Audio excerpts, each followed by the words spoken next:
एक बहुत गरीब व्यक्ति था और वो किसी तरह से काम करके कहीं कहीं और अपना भरण पोषण करता था। किसी टाइम भोजन अगर अच्छे से कर लें तो दूसरे टाइम भोजन करने के लिए कुछ नहीं रहता था घर में।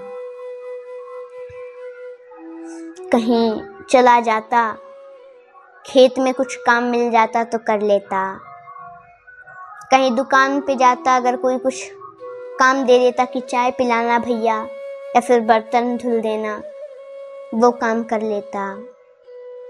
उसकी पत्नी भी जाती थी, ढूंढती थी काम, अगर किसी के घर कोई काम मिल जाता तो कर लेती। ऐसे ही उनका गुजारा होता था, उनका भरण पोषण होता था। और उनके परिवार में 4 लोग थे, एक बेटी थी, एक बेटा था और एक वो गरीब व्यक्ति था और एक उसकी पत्नी थी। इतनी गरीबी कि फटा चिटा कपड़ा पहनते थे लोग, न सही ठीक से भोजन कर पाते, न अच्छा वस्त्र पहन पाते, बहुत गरीबी थी। लेकिन अतिथि सेवा बहुत करते थे। तो एक संत जी एक बार उस गांव में गए और गए तो उसी गरीब व्यक्ति को देखे तो बोले, आज हम तुम्हारे घर पे चलेंगे। तो वो गरीब व्यक्ति बोला, अहो भाग्य, मेरा बड़ा सद्भाग्य कि आपने ऐसा कहा कि हम आपके घर चलेंगे, क्योंकि संत तो बड़े भाग्य से द्वार पे आते हैं और आज संत स्वयं हमारे द्वार पे चलने को कह रहे हैं। हमारा बड़ा सद्भाग्य है। प्रणाम किए, घर ले आए, चरण धोए, आसन दिया, अच्छे से बिठाए और जो घर में था वो पानी पिलाए। तो संत ने कहा कि देखिए, हमारा तो कोई एक स्थान है नहीं कि हम कहीं एक जगह पे रहेंगे। हम तो हर जगह गांव-गांव में जाते हैं, भजन करते हैं, जहां शाम हो गई वहीं रुक जाते हैं, जिसके घर मन किया वहीं ठहर जाते हैं, वहीं भोजन पानी करते हैं और फिर सुबह निकलते हैं। हमारा तो यही काम है।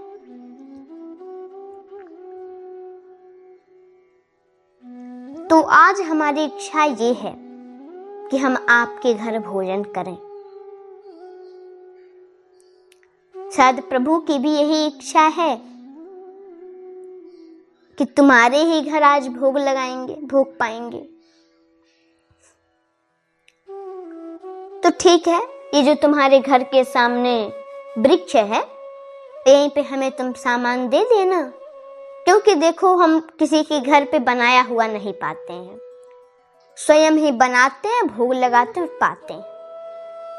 तो इसलिए यहीं पे हमें कुछ आटा चावल वगैरह दे देना, सब्जी, ताकि हम बनाएंगे, भोग लगाएंगे, खुद भी पाएंगे और तुम लोगों को भी पवाएंगे। तो उन्होंने कहा ठीक है और किसी तरह से इंतजाम किए। वो लोग थोड़ा सा आटा दिए, चावल दिए, नमक, हल्दी,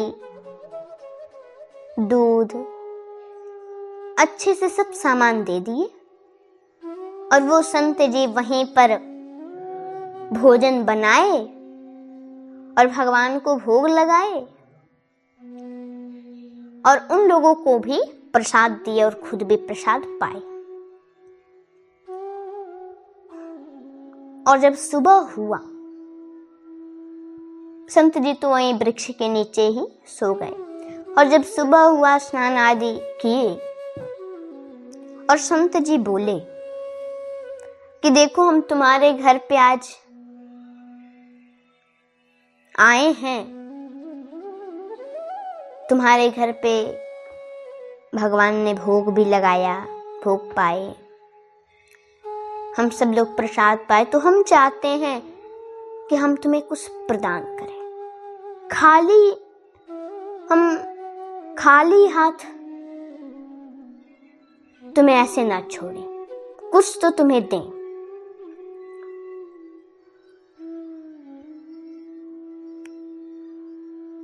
और संत क्या ही देगा, कोई वस्तु तो देगा नहीं। संत दे सकता है तो वो एक ही चीज है, उपदेश। सुंदर उपदेश दे सकता है संत। तो हम चाहते हैं कि आज से तुम कोई नियम बनाओ, क्योंकि जीवन में नियम का होना बहुत जरूरी है। कोई नियम होना ही चाहिए। तो उस गरीब व्यक्ति ने कहा, महाराज जी हम क्या नियम बनाएं?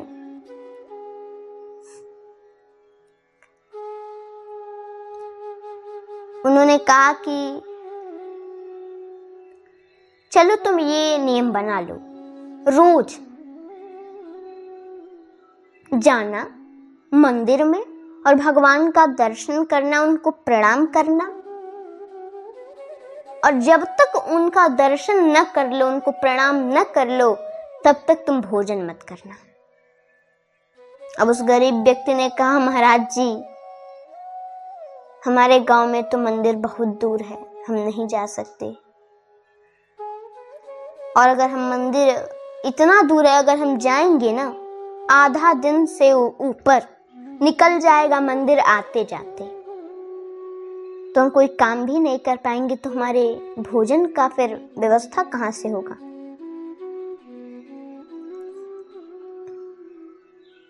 संत जी ने कहा कि मंदिर नहीं जा सकते, कोई बात नहीं, लेकिन कुछ नियम तुम खुद बताओ, तुम क्या कर सकते हो। तो उसने कहा कि हम ये कर सकते हैं महाराज जी, हमारे घर के बगल में एक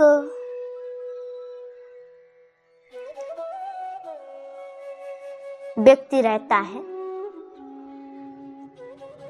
कुम्हार रहता है, तो उस कुम्हार का रोज हम मुख देख लिया करेंगे और उसको प्रणाम कर लिया करेंगे, ये हमसे हो सकता है। तो फिर महाराज जी ने कहा कि ठीक है, उसी को रोज देखना और उसमें भगवान का दर्शन करना और उसको प्रणाम करना, तब तुम भोजन करना। उसने कहा ठीक है महाराज जी, ये हो जाएगा। और फिर संत आशीर्वाद दिए और चले गए। अब तो ये रोज उठता, स्नान आदि करता और कुम्हार को जाकर के प्रणाम करता, रोज जाता प्रणाम करता, रोज जाता प्रणाम करता, और फिर कोई काम करता, भोजन करता, काम करता, लेकिन प्रणाम करने के बाद ही जो करना है वो करता था। लेकिन एक दिन क्या हुआ, उठा सुबह सुबह, नित्य के कर्म से निवृत्त होकर के स्नान आदि किया और घर से निकल गया। बगल में कुम्हार का घर था, कुम्हार के घर गया, बोला ओ भाई साहब, अरे घर से बाहर निकलिए, सुनिए कहाँ हैं। तो कुम्हार की पत्नी निकली, बोली क्या है भैया जी, क्यों आवाज दे रहे हैं। तो उस गरीब व्यक्ति ने कहा कि तुम्हारे पति कहाँ हैं। तो उसने कहा कि आज तो वो गए हैं उधर पहाड़ की ओर, उन्हें कुछ काम था, शायद बता रहे थे मिट्टी खोदने का काम है वहां पे, तो वहीं गए हैं। ये बोला ठीक है, और ये व्यक्ति निकल पड़ा पहाड़ की ओर। वहां गया तो अब धीरे धीरे जा रहा था। कुम्हार को लगा कोई आ रहा है क्या, देखा कि वही गरीब व्यक्ति पहुंच गया है। अब उस व्यक्ति ने देखा और बोला, प्रणाम कुम्हार भैया। कुम्हार को लगा, अरे हम मिट्टी खोद रहे हैं और इसमें तो हमें धन मिला है, कहीं ये देख तो नहीं लिया। तो कुम्हार ने पूछा, अरे भैया सुनो सुनो, तुमने कुछ देखा नहीं ना? तो इसने कहा कि अरे भैया जो हमें देखना था हम देख लिए, अब हम जा रहे हैं। हम तो देख लिए, हमारा काम हो गया। तो उस कुम्हार ने कहा, अरे भैया रुक जाओ रुक जाओ, तुम किसी से मत बताना तुमने देखा है। उस व्यक्ति ने कहा, नहीं नहीं हमने तो देखा, तुम तो बताएंगे। अब इसे लगे, कुम्हार को लगे कि इसने हमारे धन को देख लिया, सोना चांदी से भरे हुए घड़े को देख लिया, और वो तो इस कुम्हार को देखा था गरीब व्यक्ति, क्योंकि इसको रोज प्रणाम करता था, देखता था, तो आज भी वही देखा। लेकिन इस कुम्हार को तो लग रहा है कि इस घड़े को उसने देख लिया। तो बोला, अरे भैया किसी से मत बताना, ये जो है हम लोग आधा आधा बांट लेंगे।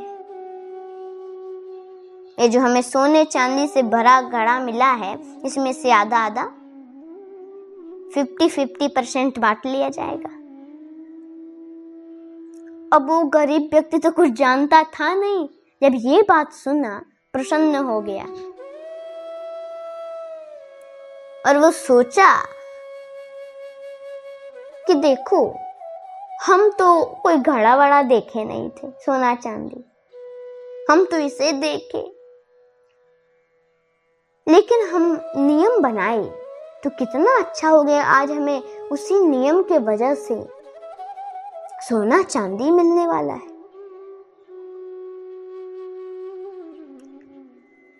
तो उस गरीब व्यक्ति की बुद्धि देखिए, वो बोला, नहीं नहीं हम तो फिर भी बताएंगे, 50-50 में काम नहीं चलेगा। तो उस कुम्हार ने कहा कि कोई बात नहीं भैया, तुम 70% ले लेना, हम 30% ही लेंगे। और ऐसे कुछ सोना कुम्हार रख लिया और सब गरीब को दे दिया। और वो गरीब संत के बात को मान करके उसने जीवन में नियम बनाया, तो उस नियम की वजह से आज वही गरीब बहुत बड़ा अमीर बन गया। तो इससे हमें क्या शिक्षा मिलती है कि संत के कहे हुए वचनों पर विश्वास करना चाहिए और संत के कहे हुए मार्ग पर चलना चाहिए। यदि हम विश्वास करेंगे संत के कहे हुए बातों पर और संत के बताए हुए मार्ग पे यदि हम चलेंगे, तो कितना भी बड़ा दिक्कत हो, गरीबी हो, किसी भी प्रकार का कष्ट हो, सब खत्म हो सकता है। और नियम होना चाहिए हमारे जीवन में, क्योंकि यदि नियम नहीं रहेगा तो फिर काम नहीं चलेगा।